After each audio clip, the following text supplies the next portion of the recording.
Hi there guys, my name is João Paulo, I'm 26 years old, I'm from Goiânia, Brazil, and I'm here to talk to you about the Inspirational Week, to talk to you about some of the things that inspire me.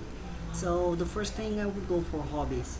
You need to have hobbies, have that in mind, because it's really important that you understand that you have a common life. And as you understand that you have a common life, you want to get out of the box to see other stuff, to live other stuff. So, for example, I'm a magician, I'm a DJ, I'm a musician, I'm an actor, I'm a writer. So, all those stuff help me get inspired. And apart from my normal life, I'm an electronic engineer. So it's really different from your common life. So do that. Have hobbies. For the second thing of this week, this inspirational week, I would go for music. I really like trance song, and it's really good to listen. Some people can't listen while writing and stuff like that, but really helps me concentrate. I don't know if it's a thing of mine, or if most people really can't concentrate, but it's something that really helps me. So I like the DJs. I like Armin van Buuren and I like Tiesto, and I would advise you to listen to Tiesto's In Search of Sunrise 6, which is a set that's really good, really well done, really symphonic, harmonic, and it's just really good. For movies, I would advise you to watch a bunch of movies. If I go for just saying, oh, watch this because this is good. So, for example, this here, it's my Star Wars vehicle collection. I'm a Star Wars fan, and I would say, oh, watch Star Wars, the best movie in the world. But it's not really inspiring storytelling. Like, it's a good way, but it's not really, oh my God, changed my life on storytelling related stuff. So I would go for Tarantino, Kill Bill, this first one. This movie, some people don't like it, some people hate it, in fact, and it's most because it's an artwork. It's not a movie to watch and have fun. It's an artwork, so you have to understand why he's doing it and why he's telling that. So it's really good if you get the storytelling part. And I would go for Reservoir Dogs, not a movie from Tarantino. His first movie that really got really famous, and it's really well done. The way the characters are created and how you get related to them, you viewer get related to that, is really well done. And then I'll go for Kubrick. I'll go for Clockwork Orange. This movie, probably everybody watched it, but if you didn't, just watch it. You When you listen Singing in the Rain, will never be the same song again. But it's a movie that's well narrated, well constructed, because one time you're hating the protagonist, the other time you're loving him. So it's just really well done. Then Eyes Wide Shut, which for me is one of the best Kubrick movies, probably the best one. Tom Cruise and Nicole Kidman doing amazing acting.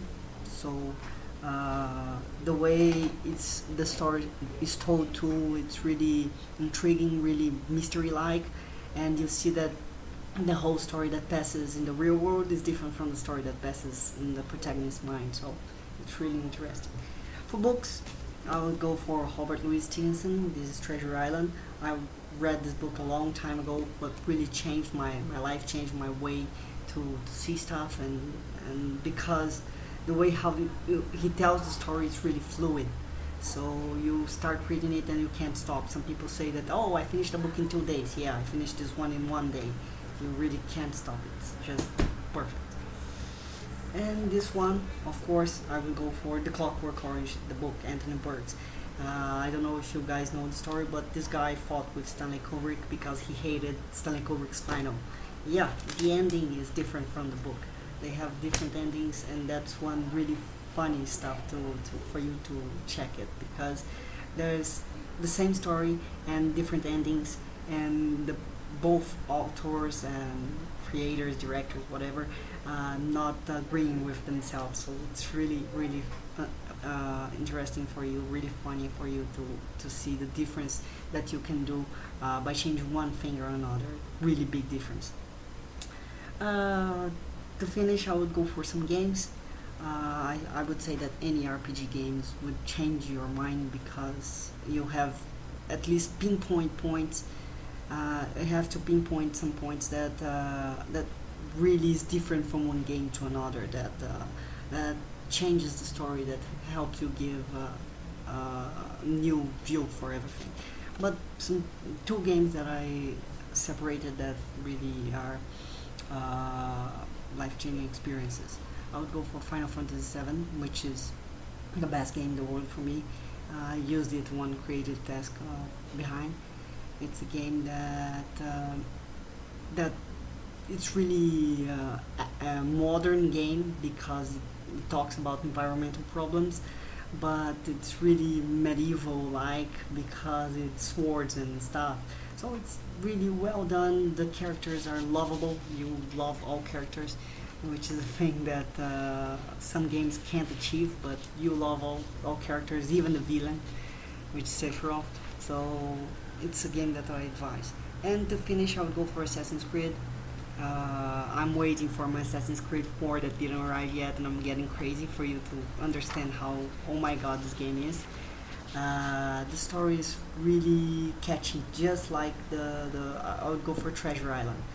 What Treasure Island achieves is what Assassin's Creed achieves on the video game, because it really gets you there and you want to see the end of the story and you want to check it and you want to see, oh, is he gonna die, is he not gonna die, and you get crazy about it.